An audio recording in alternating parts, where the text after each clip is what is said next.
culture eats strategy for breakfast.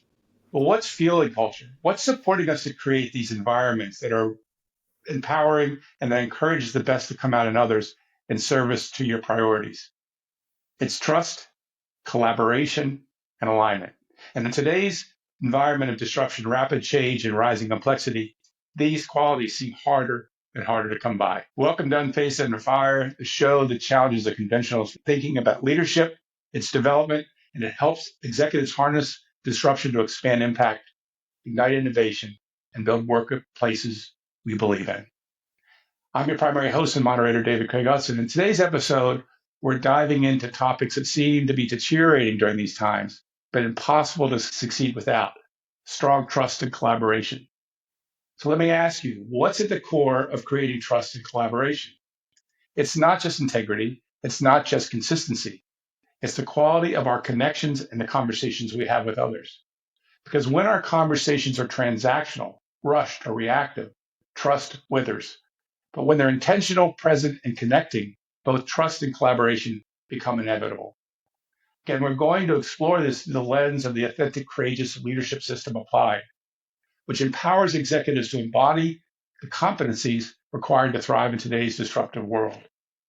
The authentic, courageous leadership system isn't just a list of qualities. It's an interactive system that helps you rise in consciousness, engage in high-value interactions, and create the conditions where trust and high performance naturally emerge. Before we dive in, let me offer a quick reminder about the framework that we're using to contain this series of conversations. If you're watching, you'll now see this model that I introduced in the last episode. If you're listening, you can imagine a circular model, and at the center of the model is executive presence that touches all other competencies.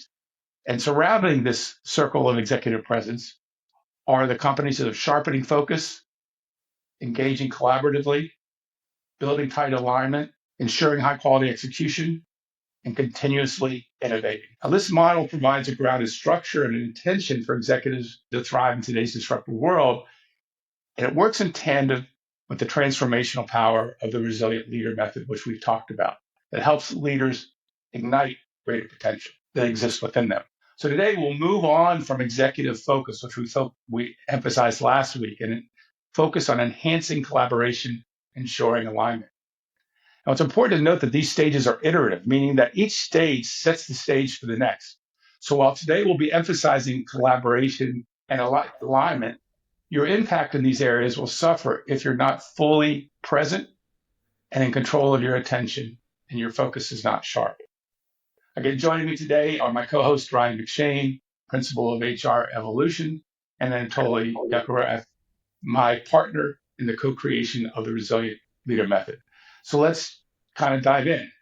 On the last show, we discussed, how today's disruptions are mudding the executive's ability to take charge of how they engage their attention and focus. And the implication for this is that it leads to a trust breakdown. This places a kink in communication. People hedge, silos kind of harden, assumptions flourish, which leads to confusion and breakdowns.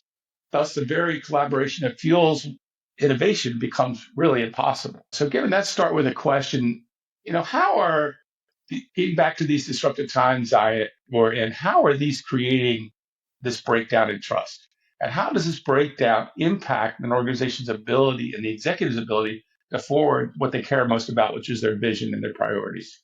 David, I think we touched on it in prior episodes where we talked about Maslow's hierarchy of needs and the survival mode. And we mentioned that most people are really operating in that survival mode. And when you are, you're also in self-protection mode. So anything outside of you is deemed as a potential attack or something you want to protect yourself from. So in that state of being, you're not creating, you're not developing relationships, you're not even open to problem solving. And those kind of things are necessary qualities to really move and transform an organization forward. So, I think the big question then becomes, well, why am I in survival mode and what can I do about that? You talked about the conditions that create the environment that we're in right now. And it really is that mass complexity, massive change, technological advancements, and things of that nature. And people are just hanging on by their fingertips. As a result of that, it's created that response. And when people are in survival mode, they're not going to stick out their head for fear to be chopped off. So I think that's a big part of why we're dealing with what we're dealing with. Yeah, absolutely. I mean, the executives' primary emphasis and what they're really paid for is to facilitate conversations more than anything else. And when you're entering those conversations, distracted. So it's hard to focus and listen to other people, right? So it's a really good point. Any thoughts from you, Anatoly? Well, let's put it this way. What we're having today in this world is completely unprecedented. Societal pressures, political, geopolitical, economic. So just 10 years ago, executives were managing this more or less. When it comes to trust, fake it until you make it, right? Yeah, you can emulate trust, schmooze flash a smile, things work. I had this conversation with executives many times, how they bluff their way through to create a perception of having trust beyond transactional, but you can simulate it, you can fake it, you can get away with it. But this time is different. Things have piled up on multiple levels, and you can't blunder your way through anymore and kind of say, look, hey, like we're still friends and all that. Nothing works because we have our attention has been milked. It's all gone. We have no resilience left to carry on with fake facades and fake stories anymore. And this is something that executives don't understand. They know they take a step, but there's void under their feet. Or they don't understand why is that it's not working. A conversation by a water cooler doesn't work. Schmoozing with colleagues doesn't work. Taking, people for team building out, their employees, direct reports, nothing works. So when you mentioned the survival mode, let's address the trends that we are currently wrestling with. The Great Resignation 2.0. Everybody pretends they're working, but everybody's detached. Leads to the Great Detachment 1.0. Everybody seems to be engaged, but that leads to the quiet quitting 1.0. Everybody's looking for a way out. What's my next job? How can I pay my bills? Screw the boss, screw the logo, screw the brand, screw the capital, their reputation. I don't care. I am drowning in this quicksand. There's nobody out there to help me. Not the public institutions, not presidents. Whatever's going on is like people don't feel they actually have something to use as a foundational element for them to carry forward. I think we need to address that first. That's what we are having today. You pointed to like team building exercises. And a couple of weeks ago, we were talking about these peak experiences that we're looking for and that they don't last. You don't really own the results afterwards, right?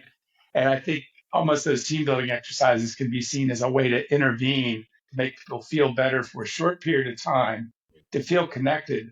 But then you walk back in the workplace and it all falls apart again. So it doesn't last because there's something that's not being consistent. We'll touch on that a little bit later. The executive's job is not to build buddy buddy with those people that report to them. Yet there's still the nature of relationship still applies at work. As human beings, one of our primary draws is connection. It's the most natural thing for human beings. And somehow we kind of compartmentalize that when we go to work. We got to get stuff done. And of course, we have to get stuff done. But what's the cost of this from a point of view to the people that report to you? If they begin to see this inconsistency and maybe begin to start doubting your intentions, what's the cost to those people that report to you? The talent that you spent a long time to bring in. You have this great talented group of people and they're not trusting your intentions and they're having this up and down kind of experience with you. How does that affect them? I often talk about this, David, from an engagement versus disengagement standpoint. And when you have the majority of your population, and latest statistics say 60 to 70% of the total workforce are disengaged, meaning they're only just doing enough to get by without getting in trouble and still collect a paycheck. So from an employer and business perspective, the employer's not getting what they're paying for. They're paying these nice high salaries for all this talent to contribute, but this talent is literally doing the minimum. And that's consequential, obviously, from a productivity and business development standpoint. So I think that's the real issue is engagement is critical to get the return on investment by employers into their talent. And so that needs to be a primary focus. And you don't have engagement without trust, to your point. Let's say an executive is crystal clear on their vision and their strategy, but there's a breakdown of trust. What's the implications of that? I'm clear where we're going. We have spent time in the senior leadership team getting clear on our strategy for deploying it. Okay, team, let's go. What's the impact on that clarity you might have, excitement you might even have for that? What's the impact on that? Well, the question becomes then, David, if people buy into that vision, are they involved and engaged in that vision? It's one thing for someone else to have a great vision and espouse it on a regular and recurring basis. But if people don't feel connected to that vision and see how their role contributes to advancing that vision, then it's all a moot point. I think I'll just go deeper than that if you just indulge me for a second. So basically, you guys are looking at the surface, right? Let's scratch the surface. Why is that we're having this problem? Because all those fancy words, trust, integrity, blah, blah, blah, let's face it, the definition of these terms have been hollowed out ideologically over the past 20 years. There are no definitions left to communicate with anyone. This is the reason I left my profession of business ethics and compliance, because they left so much. They brought so much ideology to replace ethics and values. I just felt like I was drowning in that. So I thought I don't want to be part of that anymore. So that's one thing. Number two, those trends I mentioned, the great detachment 1.0. Why is that people feel they want to be detached, like you were talking about, Ryan? Disengagement. It's actually just a fancy way to say detachment. Because if you say disengagement is like on a low level, but detachment is like the idea is why is that people are doing that? Because right at the heart of it is the fact that they want to preserve their personal well-being by detaching themselves from all this stuff that's going on at work. They have trouble at home, trouble on the streets, trouble at work. There's no way to hide from any of that. So people understand that there's nothing left. So they have to turn inwardly and detach themselves from all this nonsense at work, pleasing colleagues, pleasing bosses. Like you said, right? Absolutely. Get done enough to get by because there's nothing else left. And it's not unfair to actually have managers and executives solve the world's problems to switch those poor employees back on and get them engaged because they're not paid to do that and they don't know how, right? So this is where we are at the moment. You really think that people are checking out in that way? I mean, at that level of an organization, you would think that the senior leadership team, for example, is on it. They want to move forward. They've got the pressure on. They've got to generate results for the board. So what would you say to that? At what level does it operate kind of at a subconscious level? Is it a conscious thing? I don't see that at the surface for my clients. They're coming to the conversation trying to move things forward and want to move things forward. Is it more in the trenches when that happens? I'm going to respond to your question in kind of a circuitous way. It really comes down to you have to attend to the being to get the doing. And as Anatoly said, I don't think many of these leaders know how to do that. It comes down to people, processes, and systems. And these leaders have been well trained around the processes and systems, but are detached from the people component.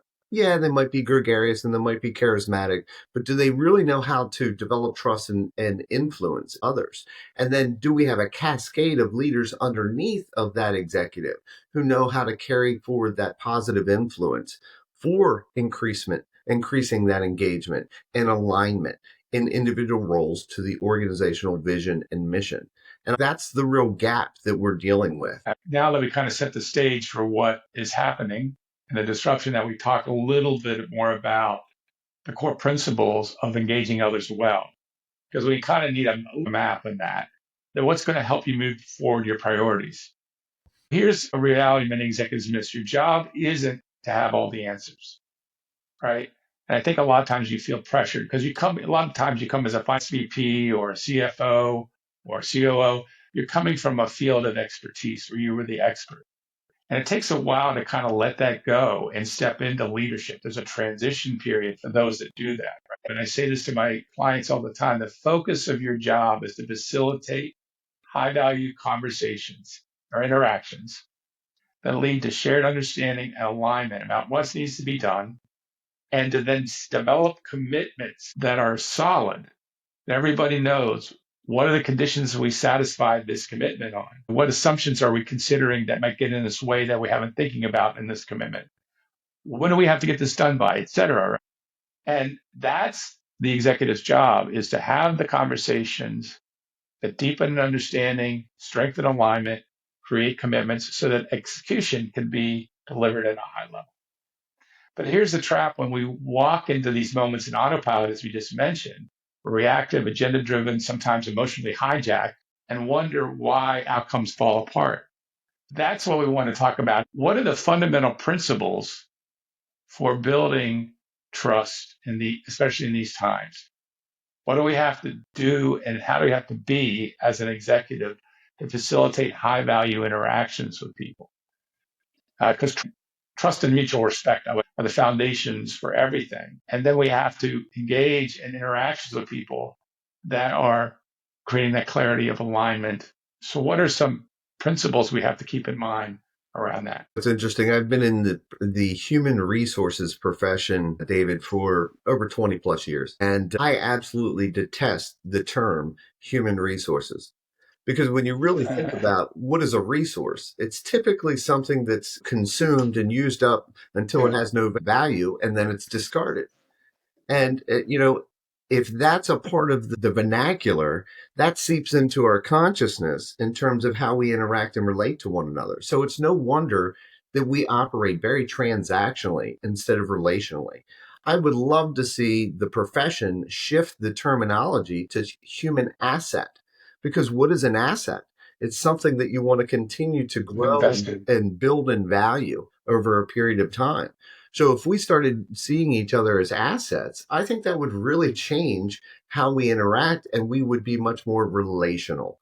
So we have to start seeing each other as human beings. I know that's a novel idea, instead of just a tool to get the job done or meet the goal that I have intended.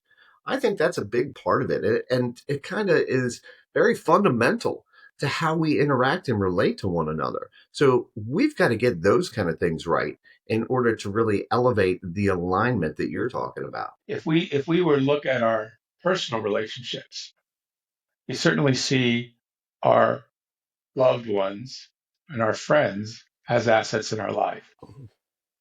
And the same principles that we apply in those situations are the same ones we apply at work. There's a different level of intimacy. There's a different relationship, if you will, but the same principles apply.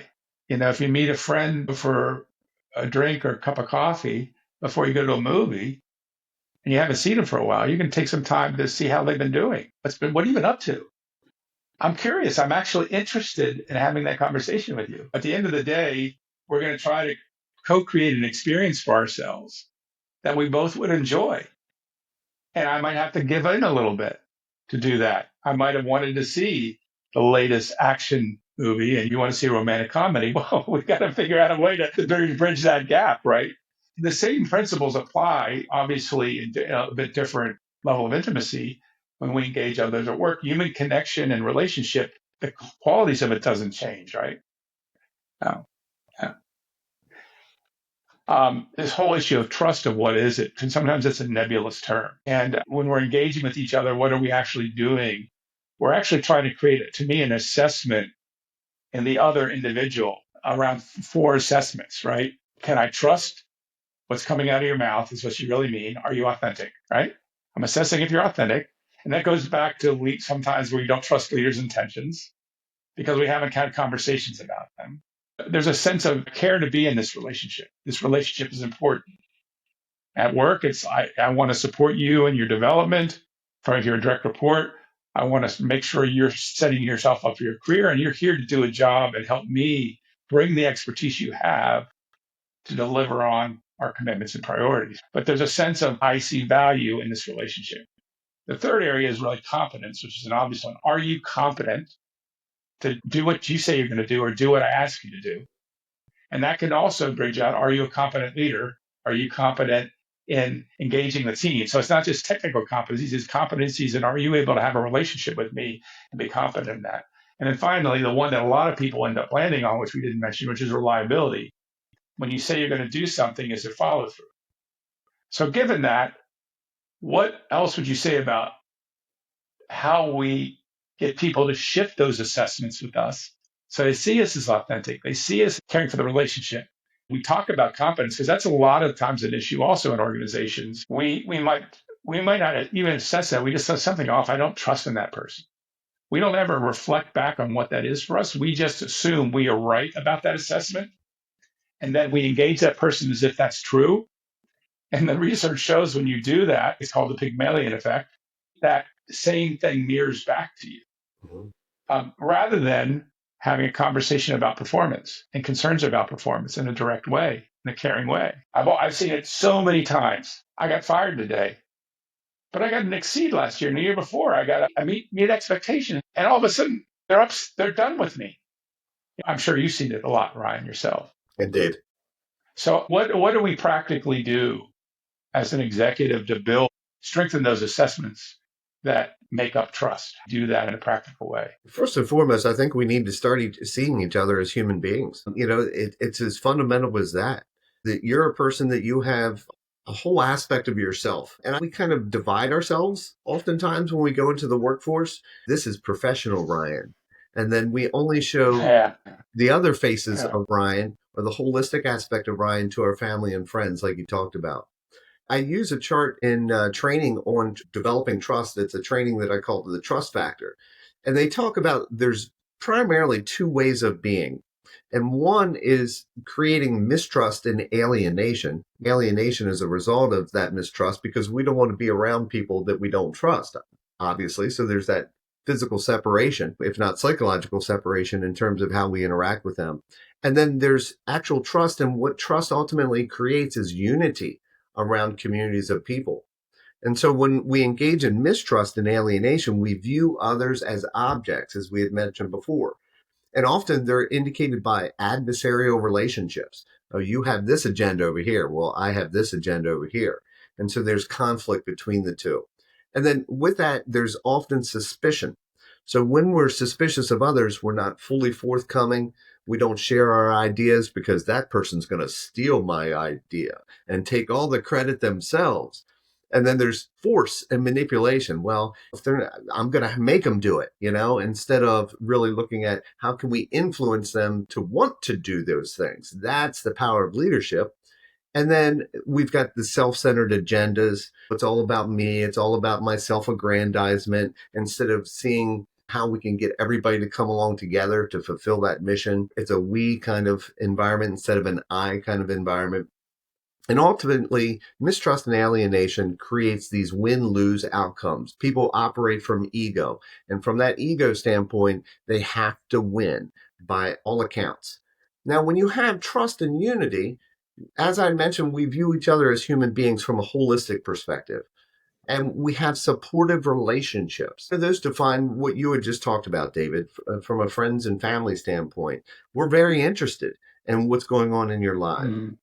And we want to contribute to the well-being of your life. Oh, you need to talk to someone about getting your washer and dryer fixed? I've got a guy for you. We enjoy doing that, really enjoy helping other people. And it's remarkable to me that I don't see the same kind of reflections in the work environment. It's all about me. It's all about what I can get. So that openness is a big part of what we're talking about that builds that trust. Is, can I be transparent and open and authentic? And we talk about this a lot in the human resources about having psychological safety. And that's a real and present issue that a lot of workforces don't really support or think about too often and create.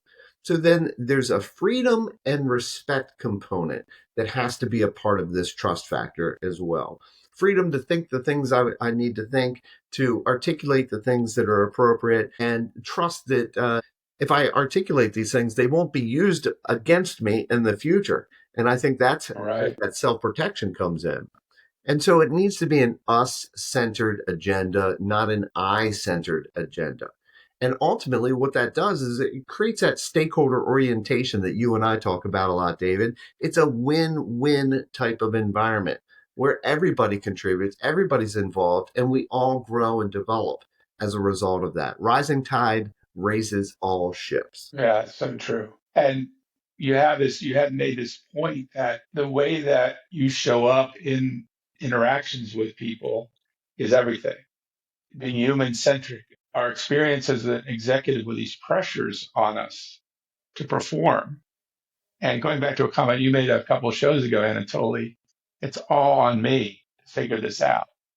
Maybe I get a coach, maybe I go to training, but there's a lot of pressure on executive shoulders around this. Yet, going back to what I said, they really don't have much of a choice if they want to produce a high performing organization, right? They don't have much of a choice because their fundamental job is to facilitate high value conversations and building trust based relationships. Going back to your point, Ron, it's about us and we, not me. So, any thoughts you have on any of this, Anatoly, as you've been listening? I'm just curious Well, what you've been I'm just tabulating over trying there. to be like I'm just trying to be like more like just close to the ground. What's going on the ground? Because there's all these conversations, there's Yeah. all this level of expectations, partially Yes. reflections of the past that we try to take into the future. But what we have right now, the moment, let's face this observation number one. The level of mental strain put on people has reached historical levels. Mental health issues fly through the roof because not everyone is well equipped with a sound psyche to manage all these challenges, right? So therefore, people are falling apart on multiple levels. So we have to find some new glue, social glue, to help executives deal with this. Now, what do we have at the moment? Like I said, the great detachment. People try to disengage as much as they can to keep their wits about them.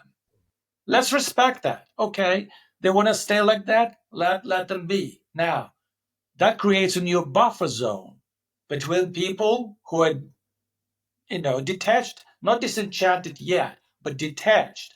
But you can respect that space.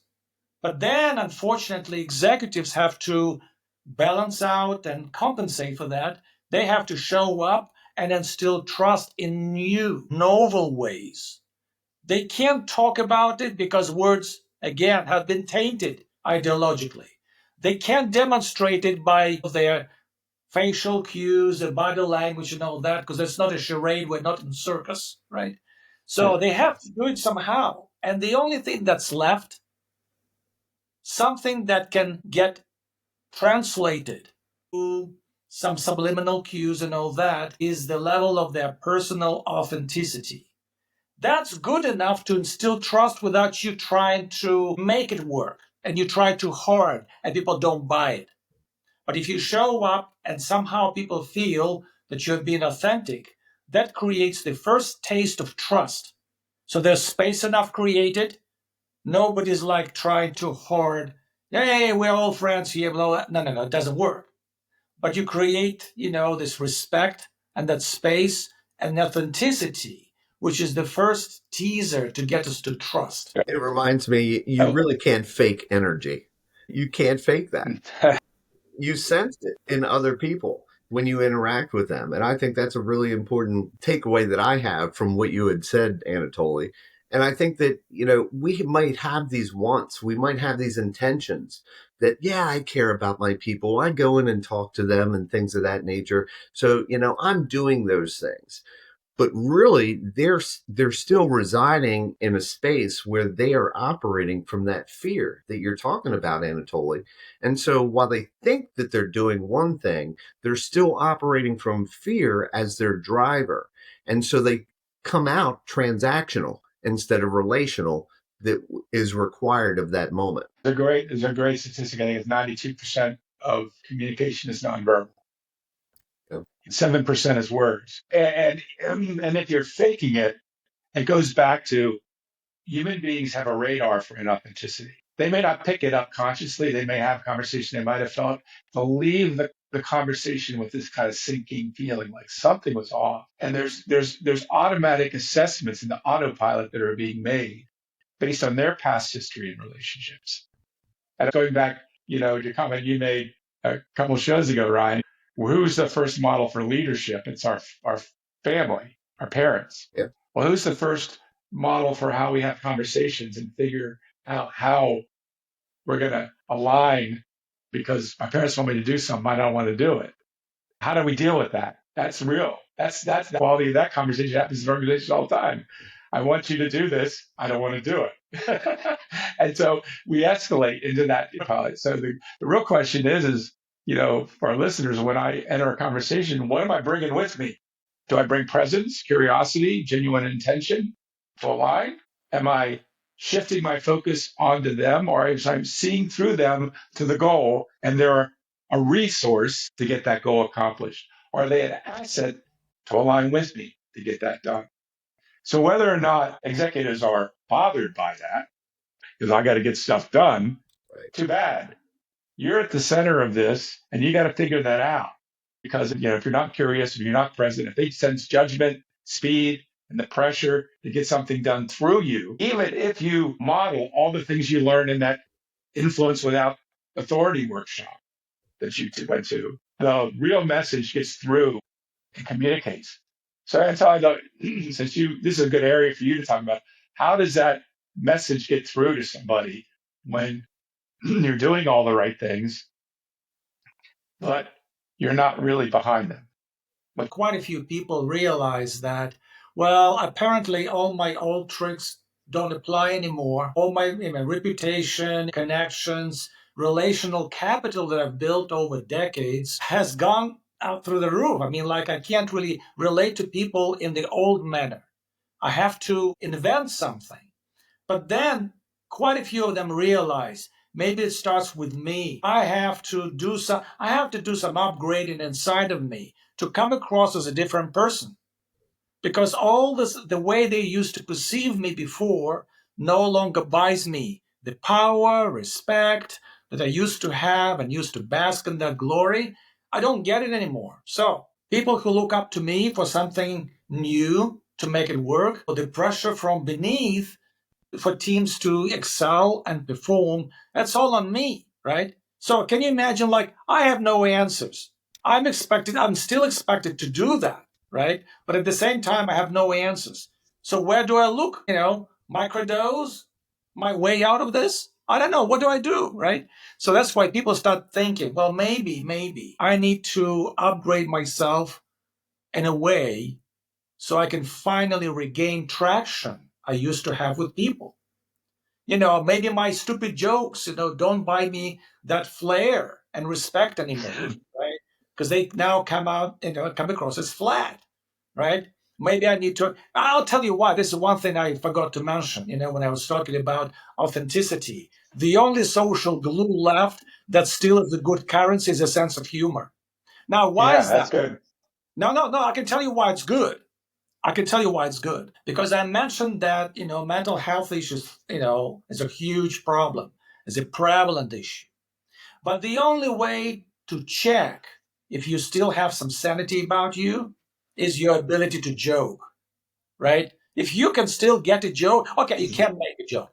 Well, you still can get a joke. Okay, you're still okay, right? I can still deal with you. You're not off the deep end yet. So this is the thing that's left as the only very thin film of social glue, but people still use that. They crack a joke, people laugh.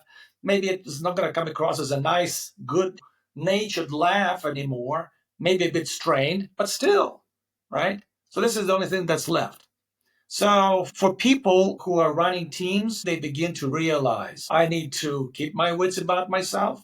I need to take care of my team because without my team, I'm nobody. As like that phrase goes, the surroundings make the king because the king without his people is nobody. So same thing applies to an executive, right? I cannot do the job for my teams enough. They're falling apart or they're just not there mentally or emotionally invested. But it starts with me. And this is the painful realization for a lot of executives. Yeah. I thought I used to be fun. I'm smart. I graduated out of Harvard. Here are all credentials, all my diplomas on the wall. I've been selected to be the top performer of the year. Nobody cares about me. What do I do, right? So this is the time when executives should be looking at a way to reinvent themselves, upgrade themselves, do something about it, because if they don't do it today, tomorrow there will be irrelevant. Yeah, I mean, you're pointing to again this. We have this natural ability in us to connect to others. We've layered on top of that ego, credentials, all you said, just said it, Anatoly. And yet, and then we have to try to force it to try to figure out tactics we can use to seem like we're genuinely interested. But that's a layer on top of all the disruption that we're dealing with.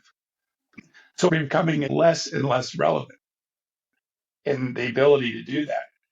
This is the thing that's hard for people to get. It's natural for you to connect with others. There are things that may be in your way of doing that from your past and how you determine you're going to do that and how you've succeeded up to this point that you have to re-educate yourself, relearn, upgrade, as you said. But if your conversations aren't creating clarity, alignment, and energy, it's time to look inward and explore again the impact of the level of consciousness on creating trust. Because it is the most natural thing when we are relaxed in a natural state of ourselves to bring out the best in others. I was just talking to another client that just finished the reset, and one of the things they said is, I'm naturally present. It's my primary place of standing. And uh, I hear these thoughts come bubble up in my head, but they don't hold anymore. They just fall back down into the water, like if you disappear back into the consciousness. And I find myself back consistently in presence again. And that's when that happens, you don't have to think about anything. You just are present. And in that moment, you lean into what's there. And the other thing people don't get, and this relates to the focus thing, it relates to this conversation, that when you're present, moment is pregnant with the solutions. And so in my experience, and I've seen this in others, as they relax and take it moment to moment, and in your moment to moment experience, you can begin to trust that what will needs to emerge. So I tell clients all the time, this conversation isn't the end of the world if it doesn't go perfectly. There's another conversation you can have to clean that up, to make sure people are clear. So when you're in the conversation, be in the conversation you're in, right? Because that's the only one you have. Is that the solution to what you were saying about Anatoly? That when we shift and upgrade, how does it enable us to be more effective in this territory of building trust and collaboration? Well, this is interesting, because consciousness is the only element of our human being that we can still kind of tinker with, right? Because everything else is transient. Everything else you touch, it may mar your experience as a human. It could cripple your mental capacity. You're taking risks with all these things, right? But your consciousness is ultimately something that belongs to you. It's something that can impact the material world around you. So here's the thing. If we look only at the very taste that higher consciousness provides, like, better self-awareness, the presence, and then what springs from this is authenticity. And suddenly you're giving off new vibes into the world. Suddenly Yes. your boss pulls you in and says, "It's about time for your promotion." I don't know why, but I feel like you really up for this job. And suddenly you don't get harassed by your toxic direct reports anymore, because they start behaving and you don't know why, right? You see, so this is such a powerful thing that you don't have to, again, do something extraordinary. We already have it all within us. It's all within us. But unfortunately, it requires a modicum of humility to recognize that we Yes. do have it inside of us. And number two, well, what do I do about it? Okay. Like in the old days, it was easy to get lost, yourself to alcohol, like, booze and whatever, right? And then, like, well, you work hard, you play hard. Well, these days, unfortunately, your attention needs to be present and fully switched on 24/7. We no longer have luxury of disappearing. and then recharging our batteries in the crazy way and come back and still being able to perform. So now we are completely transparent. Anybody can reach us 24 by 7. So that leaves us with no excuse. We have to address it. What do we do? How do we get there? Do I have to kiss up to Dalai Lama to anoint me and give me some magic potion? Do I have to buy another bottle of snake oil and down it before going to work? I don't know, right? People should be like wrestling with all these ideas. But the question is, the moment they start realizing they have to do something, it's a beginning of a journey. I wanted to emphasize what Anatoly said. You have to have a learner's mind. And what I mean by that is, you have to feel like you can't know it all. You don't have to have all the answers. And as managers and leaders, we've been wooed into this sense that, well, that's why I get paid the big bucks, because I have all the answers and I know what I'm supposed to do. And I'm going to tell you guys what to do. And your job is just to go implement it. I see that over and over and over when I interact with executives. And that's a very ego based kind of thing. And those are the same people that you can't learn everything if you already know it. And so you're already closed off from having that humility that Anatoly stated that is required of a learner's mind, of being open, of being an observer and being very present and conscious in that moment. So that state of being is very relevant to everything that we're talking about here. And I just wanted to emphasize that because I Well see it and said. interact with it on a regular basis in my work. Again, the emphasis of this is so it's natural to us, right? So when we're in our most natural self, we're able to be authentic and expression of what you just said, Ryan, in a natural way. It's not something we have to learn. We have it innate within us. Today, it's the greatest hack there is. If you had to say it's the greatest hack, it solves everything that we're talking about. Not that we won't have conflicts and challenges and you won't have good days and bad days. That's still going to happen. But it's how you're meeting it resiliently. Also, what consciousness brings is this passion for purpose, right? And we talked about that last time, the importance of having a directional mechanism as purpose and vision that draws us forward. And when we are more conscious, we are more clear about that and more connected to that. And we then know we need other people for that to unfold. Not because we need them as resources, we need assets to grow our vision. We have the seed of something great, but that seed can't grow unless we give it nurturance. And that nurturance comes from relationships and trust of others who buy into it for varying different degrees if I'm coming to work. So looking back to the authentic, courageous leadership system framework, trust building is not just some outcome. It's a byproduct of who we're being, as you mentioned, Ryan. And when you lead from presence and intention, your energy, as I said, speaks louder than words, and people will respond authentically in ownership and with innovation. And it's about shifting your internal operating system. Again, it goes back to that. That is what we stand in, and it is the truth. So I want to revisit the resilient leader method and how it supports executives to upgrade that naturally and instantly so they can have higher quality of interactions and build meaningful alignment, as we've talked about. Again, how does, I ask you, Anatoly, how does this method, and specifically the leadership resilience reset, help leaders access that confidence and composure to bring that natural ability forward to build connection with others? I'll just provide a very simple comparison, without using fancy terms and all that. A lot of people know about neuroplasticity, right? It's like when we learn a new language, a new skill, and all that takes many repetitions, a long time, to make our brain, adjust to those changes. Well, think about this. This method is being more like neuroplasticity on steroids. So you would technically get things moving very fast, and the results stick. And the beauty of it is that you don't have to do anything, as we have the entire fuel for the neuroplasticity in us.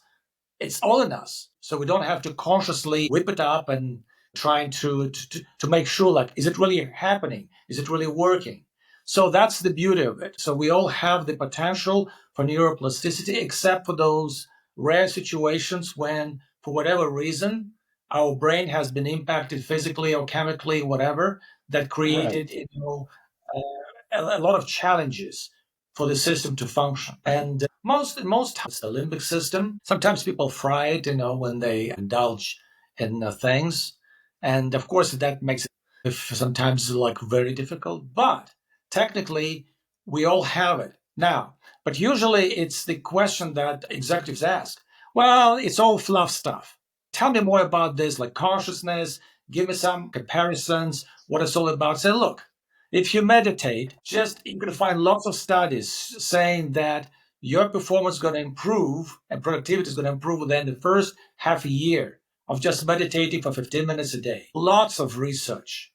Now, the best you can raise your consciousness by 5 points a year if you use Dr. Hawkins' scale. 5 points a year if you really meditate religiously day by day. What I do is use my voice, and then anybody who's exposed to my voice, their consciousness goes up. It could be 10 points, could be 15 points, could be 20, could be 30, could be 50. It's not up to me. Your body, your subconscious mind, your nervous system chooses to react. How much of that is needed for you right now? And this is the beauty. There's nothing being forced. It's just our way to self heal and respond to external stimuli. I have a podcast coming out with Linda Monroe, who's a longtime residential trainer at the Monroe Institute. And we were talking about, well, how could this happen so quickly? And she pointed to, we're really just beginning to understand the brain, just even still at the tip of the iceberg. And she mentioned how sound can carry healing very quickly. And you talk about your voice, Anatoly, and your ability to be in a theta, most coherent, one of the most coherent states, frequencies our brain can be in. You're always in theta, where we tend to, most of your brains bounce around to alpha, beta, et cetera, which are faster, less coherent states that are important for thinking and processing and doing things. Not that they're not valuable states, but that when they entrain with that theta state, they kind of connect. And what Linda said is that the brain actually wants and craves its natural state. It's just that it's been layered on with all this trauma, et cetera, and paper cuts, as I call them, the little bumps that we've had where we say, "I'll never do that again," with a lot of emotion. And the brain says, "Okay, we don't do," the subconscious says, "Okay, we don't do that again." And it's down there figuring out how to compensate. That's what's brilliant about it. But it causes us to create hiccups and ways, blocks that enable us to be in our most natural state, which it also has a longing to be. So that's why it happens quickly, because sound is shown to have a quick and immediate impact.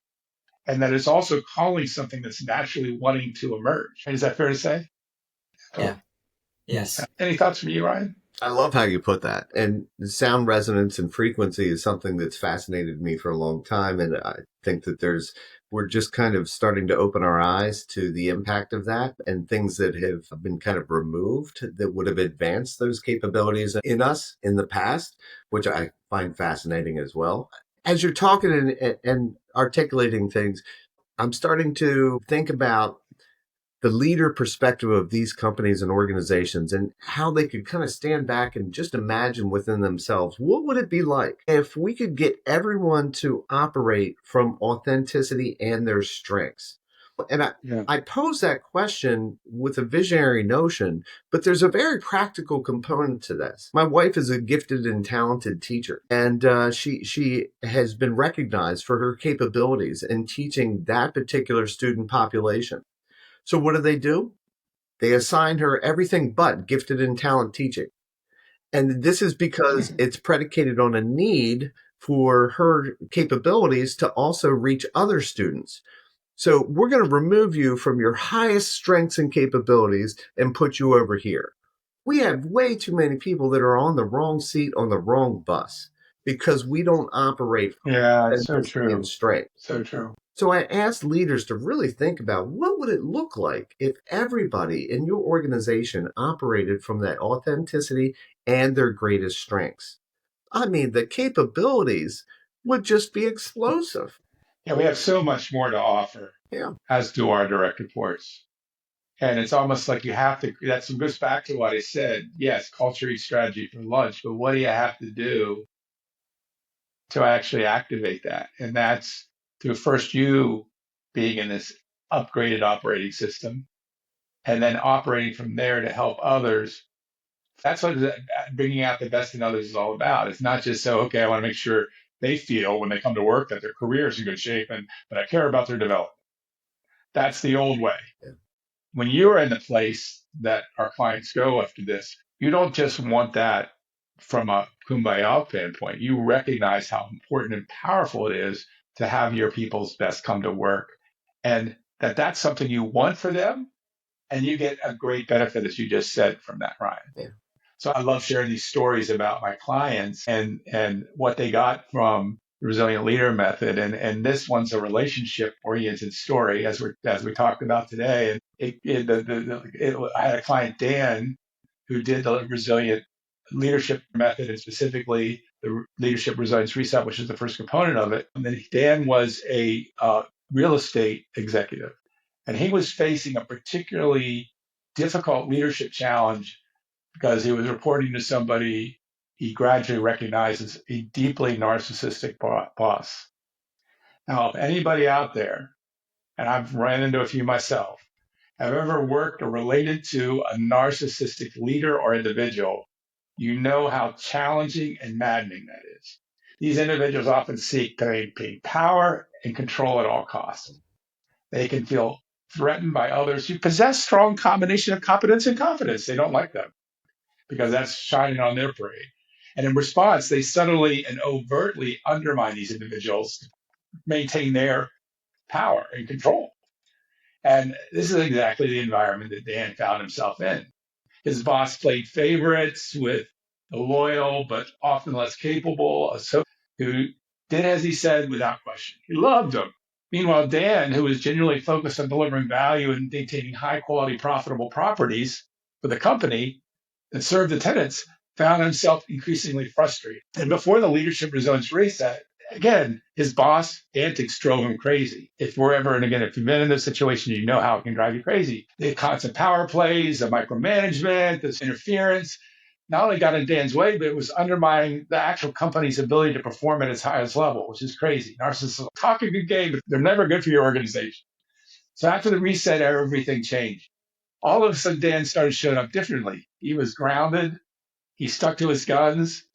He kind of found the guy funny, actually. Once after the reset, he learned how to engage his boss with calm clarity, holding his feet to the ground around facts, and maybe, what can you show the receipts on that? And he was doing it in a way that seemed supportive. So the narcissist gets confused when that happens. But he stopped being manipulated and derailed by the boss's manipulation. And he became really effective in a new way, not by fighting harder, but by remaining centered. And then in seeing Dan effectively engage under these circumstances was really powerful to witness, as I said. And he moved key initiatives forward, got around his boss, figured out a way to keep things going and move things forward. And his boss, of course, being a narcissist, just remained difficult. But Dan was just not reacting to him anymore, which drives a narcissist crazy too. That said, narcissists have a way, when they're frustrated, creating more toxicity around them to try to keep that power. And his boss began eliminating team members. And it was a signal to Dan, and maybe I should just look outside of this organization. That's not worth it.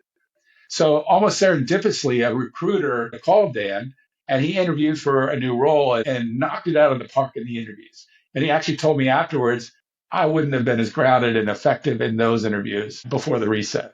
Said he was just really on his game. And today, Dan is the head of a real estate of a highly successful firm. He's making 3 times his income he made in his previous company. And he said, I could end my career here. He's happy. He's in a sweet spot, a perfect job for him. They're giving me room to do what I want to do. I've got great owners, and the results that Dan produced for them right away was out of the park. In fact, one of the owners came to him and said, you're one of the best investments you've ever made in the company. You're really helping us take it to another level. So he really got a lot of value from doing this process. And I want to go back to the authentic, courageous leadership system that I talked about. I had that before I met Anatoly, and it's been a good marriage between my work and his work. And he said, I learned those skills before. I understand it and I applied it. And actually, Dan did make some major changes in his approach to interactions. And he started doing centering exercises. He started doing a lot of the right things because he wanted to be better. But he said, now I look at it and says, that makes sense. And he said, now I want to go back because now it's about really sharpening my saw and understanding how to see the playing field more clearly. I'm not worried about not being able to do the skills, but by seeing the playing through field clearly through that authentic courageous leadership system, I can now help myself and remind myself of things. So it was a really good experience, and Dan really got a lot of value out of that. As we close today, I want to see if you gentlemen have any final words as we part the show and about today's conversation about trust, collaboration, what gets in its way, and what is the solution. Anything you want to share? Yeah, I just wanted to say, in reflection to the story that you told, I was having a coaching conversation with an executive yesterday. And we had talked about this kind of thing about managing the relationship with others instead of being reactive to others. And the conditions that separate those two approaches of managing the relationship with someone versus being reactive with someone, the difference maker is that awareness. And that's what I'm hearing is the resilient leadership method provides is that level of awareness where you see the opportunity to manage the relationship versus just being pulled along by the nose and being very reactive to everything that they say. So that's important for our audience to recognize is awareness is the key. Resilient leadership method is the process. Now, what's really interesting is that because I raised all these issues surrounding the challenge on a broader scale, so societal and political and economic challenges, they are pushing executives and any managers to realize that, well, words don't work anymore. Like you pointed out, the energy carries a lot more information, something we give off. So we can't really manipulate people the old way. We can't really use all the right words and expect people to believe that because all those subtle cues that we give off tell a different story. So we have become so naked, so transparent in our inability to manipulate others anymore. So maybe it is time. It is high time to actually start changing that, addressing that, and becoming more authentic. Because, like you said, Ryan, what would it would be like if companies were staffed with people who were grounded and authentic? That should be quite interesting to see. Yeah, it would be pretty amazing. Well, I appreciate you gentlemen being on the show again. Thank you, Anatoly and Ryan, for joining me today. Always grateful for these conversations. I look forward to them. And again, I just want to point to, you can think of the Resilient Leader Method as the sponsor of our show. The reason why we're emphasizing this is because it really is a game changer. There's nothing like that. And as I said on our other earlier show, I've been on the quest for 25 years. I knew that the raising of consciousness was the way. And then you talk to leaders about that. They look cross-eyed, what's consciousness and all that stuff. And I had to deal for years of trying to hone it, trying to figure it out. And even got trauma informed as a coach. I did many different things. And all those are good things. But the difference that this has made for my clients is just profound. So glad that you two are here and we're able to have this conversation. As we close today's show, let's recognize that trust isn't built on charisma. It's not built in some clever strategy, as we said. It's built on the level of your consciousness, on your capacity to meet the moment with authenticity, presence, and care. The authentic courageous leadership system applied gives you the map, and the resilient leadership method rewires your operating system so you can walk that map naturally and powerfully. If you're ready to create a culture of trust, not by force, but by who you're being, then the journey begins with your own awareness, as Ryan said, because when you rise in consciousness, the game changes. The ability to deepen trust and improve our ability to foster better relationships shows we can forward what is most important as an executive and what we care most about moving forward.